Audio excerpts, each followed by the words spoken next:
Super star Mahesh Babu Rajamouli గారి సినిమాకైతే అదిరిపోయి title కూడా అనుకుంటున్నారట. ఆ టైటిల్ అయితే పర్ఫెక్ట్ గా సెట్ అవుతుంది, అంతేకాకుండా ప్యాండ్వల్ ఆడియన్స్ కూడా కనెక్ట్ అవుతుందని ఎస్ఎస్ రాజమౌళి అయితే ఆ టైటిల్ నే కన్ఫర్మ్ చేయడానికి కూడా సిద్ధమవుతున్నారట. అంతేకాకుండా ఈ సినిమాకు సంబంధించిన అధికారిక ప్రకటనతో పాటు ఈ సినిమా టైటిల్ కూడా ప్రకటించబోతున్నారట. అంటే సినిమా టైటిల్ తోనే సినిమాపై బజ్ పెరిగే విధంగా రాజమౌళి భారీ స్కెచ్ కూడా వేశారు.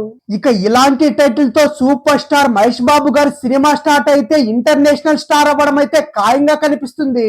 ఇంతకీ ఎస్ఎస్ రాజమౌళి సినిమా కోసం అయితే ఎలాంటి టైటిల్ అనుకుంటున్నారు? ఈ title super star Mahesh Babu గారి సినిమాకు పెడితే బాగుంటుందా లేదా అనేది మాత్రం కామెంట్ చేయడం మాత్రం మర్చిపోకండి. RRR తో ప్రపంచ స్థాయిలో ఎస్ఎస్ రాజమౌళికి అయితే మంచి గుర్తింపు కూడా సంపాదించుకున్నారు. ఈ సినిమా తర్వాత దాదాపు 2 సంవత్సరాలు గ్యాప్ తీసుకొని మహేష్ బాబు గారితో సినిమా చేస్తున్నారు. ఈ సినిమా బడ్జెట్ అయితే దాదాపు 1000 కోట్లని కూడా వార్తలైతే వస్తున్నాయి. దీంతో ఇప్పటి వరకు ఇండియన్ ఫిల్మ్ ఇండస్ట్రీలోనే 1000 కోట్ల బడ్జెట్ తో ఏ సినిమా దొరక్కపోవడంతో ఈ ప్రాజెక్టు పై అందరి దృష్టి కూడా ఏర్పడింది.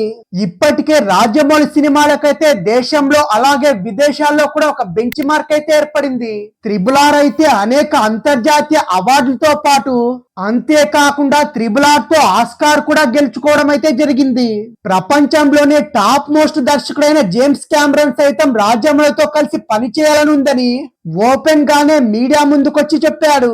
అంతేకాదు రాజమౌళి దర్శకత్వం గురించి పొగడ్తలతో ముంచెత్తడం కూడా జరిగింది. RRR సినిమా తనను ఎంతగానో ఆకట్టుకుందని కూడా వ్యాఖ్యానించారు.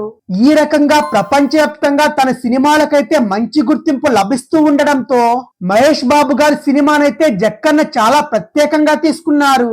ప్రస్తుతం అయితే ఈ సినిమాకు SSMB 29 అనే వర్కింగ్ టైటిల్ తో ఈ సినిమాకు సంబంధించిన ఇతర పనులు కూడా జరుపుకుంటున్నాయి. రాజమౌళి ఆధ్వర్యంలో సినిమాకు సంబంధించిన వర్క్ షాప్ కూడా నిర్వహిస్తున్నారు. ప్రీ ప్రొడక్షన్ పనులు శరవేగంగా జరుగుతున్నాయి. యాక్షన్ అడ్వెంచర్ థ్రిల్లర్ నేపథ్యంలో ఫారెస్ట్ బ్యాక్ డ్రాప్ లో సినిమా ఉంటుందని కూడా వార్తలైతే వచ్చాయి. ఈ క్రమంలోనే ఈ సినిమాకు సంబంధించిన టైటిల్స్ అయితే రకరకాలుగా వినపడుతూ ఉండగా లేటెస్ట్ గా ఈ సినిమాకైతే మహారాజ్ అనే టైటిల్ కూడా పెట్టినట్టు వార్తలు కూడా వస్తున్నాయి. ఈ పేరులో మహేష్ బాబు రాజమౌళి పేరు కలుస్తూ ఉండడంతో ఇదే టైటిల్ ఫిక్స్ అయినట్టు జోరుగా ప్రచారం కూడా జరుగుతుంది. మార్చి నెలలో ఈ సినిమాకు సంబంధించిన షూటింగ్ కూడా మొదలు కాబోతుందట. ఈ సినిమాలో మేజర్ యాక్షన్ పార్ట్ సన్నివేశాలు అయితే జర్మనీ అడవుల్లో తీయబోతున్నారు. ఆల్రెడీ 2 వారాల క్రితం మహేష్ బాబు గారు జర్మనీకి కూడా వెళ్లడం అయితే జరిగింది. తన సినిమా సెట్స్ మీదకి వెళ్ళక ముందే కొన్ని వర్క్ షాప్స్ కూడా నిర్వహించడం జక్కన్న స్టైల్. ఆ రకంగానే ఇప్పుడు మహేష్ బాబు గారి సినిమాకైతే వర్క్ షాప్ కూడా నిర్వహిస్తున్నారు. అయితే ఈ టైటిల్ తో పాటు చక్రవర్తి అనే మరో టైటిల్ కూడా పరిశీలిస్తున్నారట. అంతేకాకుండా ఈ 2 టైటిల్స్ లో ఏదో ఒకటి ఫైనల్ చేసే అవకాశం కూడా ఉంది. ఇండియానా జోన్స్, జేమ్స్ బాండ్ లాంటి ఎలాంటి హద్దులు లేని గ్లోబల్ సినిమాను తెరకెక్కించాలనే తపన తనకు చాలా ఉందని రాజమౌళి పలు సందర్భాల్లో కూడా తెలపడం అయితే జరిగింది. ఇండియానా జోన్స్, జేమ్స్ బాండ్ లాంటి గ్లోబల్ సినిమాలు తీయాలని నేను ఎప్పుడూ అనుకుంటా.